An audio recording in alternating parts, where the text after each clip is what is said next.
walk us through, if you will, what's happening in your country today, how this is impacting your business, how this is impacting consumers who are still able to live somewhat normal lives if they are not in the epicenter of the fighting.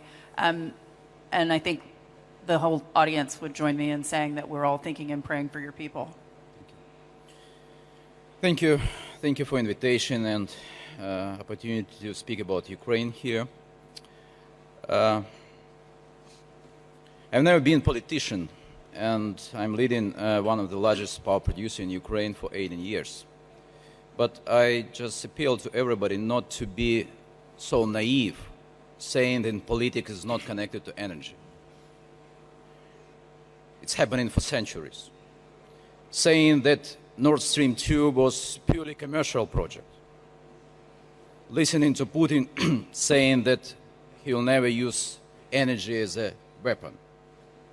I think we should stop this naivety because we have different energy crises. Energy crisis in Europe is rising prices, rising cost of household bills, which politicians don't like, lack of diversity of energy supply, probably green transition not at the speed as it was expected. But let me tell you about energy crisis in Ukraine today. We have 34 days of shelling our energy infrastructure. 2 out of 5 nuclear power stations captured by Russians. One is Chernobyl power station full of spent fuel, and the other one, the largest nuclear power station in Europe, with 6 nuclear power units, and controlled by Russians at the moment. We have 1.3 million settlements, villages and cities disconnected from electricity supply, and 1.5 million people without electricity supply for a weeks. Probably all you know city of Mariupol. And basically, this is the example how Ukraine resists. In this city, we have 500,000 population before the war. Nobody knows how many people left and how many people killed in this city. And this city lives without electricity, heat, and gas supply for 26 days. Minus temperature in Ukraine 2 weeks ago. So this is energy crisis in our country. But we have one similarity of energy crisis in Europe and in Ukraine is behavior of Russia. Even before this war started, you all can realize that Russians could increase supply of gas to address rising prices. It was not done. And now we cannot imagine that energy crisis will be over with one key prerequisite. War in Ukraine stopped. And again, we cannot be naive saying that Europe is not in war. It is already in economic war with Russia. And we are very much grateful for all support we get from our European partners. Bringing sanctions, bringing such a strong response and unity. I've been asked about short-term response on this Ukrainian crisis. What we demand and what we appeal to the companies I've seen on the screen, still working with Russia. So every dollar paid today to Russia, either for gas or oil or any machinery supplied to Russia, converted into bullets killing Ukrainians. What a higher price can be than death of 137 children in the country?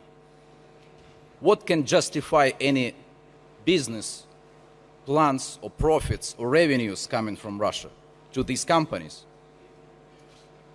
We are very much grateful for those who stopped any connections to Russia at the expense of profits and shareholders' value or whatever is more important for corporations.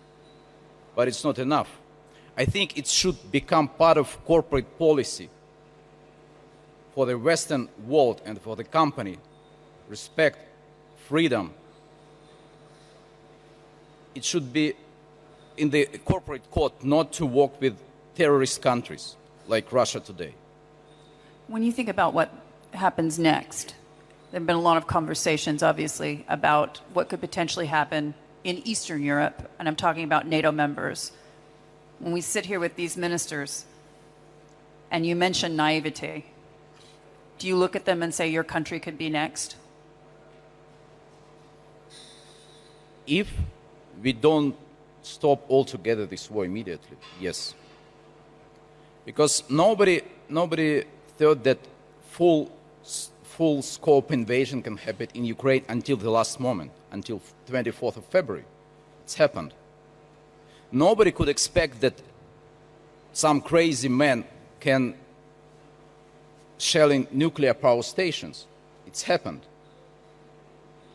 Nobody was thinking that this war cannot, they attack cities and civilians, hundreds of thousands, but it's happened. So who can say with any level of guarantee that your countries from Eastern Europe wouldn't be the next one? Yeah. Of course not. And again, this is about naivety. Let's stop talking about something not happening at your homes. It will come if we do not unite all our efforts and stand with Ukraine and fight for our future. Yeah. This is the words of the man living in Ukraine all these weeks and coming here just for 2 days to deliver this message. President Zelensky, in the last 48 hours, President Zelensky in the last 48 hours has essentially said that he is calling on energy-rich nations to help support the market so that potentially Europe will agree to sanction Russian energy. Calling on oil-rich nations, calling on gas-rich nations. We're sitting in one right now. Would you make the same call as your president? Should the UAE, should Saudi Arabia, should Gulf Arab producers of oil be supporting the market at this point? And should gas countries like Qatar, like others, be attempting to make up as quickly as possible for that shortfall so that Europe is able to be weaned off of Russian gas more quickly? Of course, that's what I call unity. The whole world should unite, either increase supply of gas or increase supply of armory to Ukraine, or put a ban on buying Russian products. So I think it's all in our hands, our future. So we should not underestimate the threat we have now from Russia, because Ukraine can be the first country. The next will be Europe.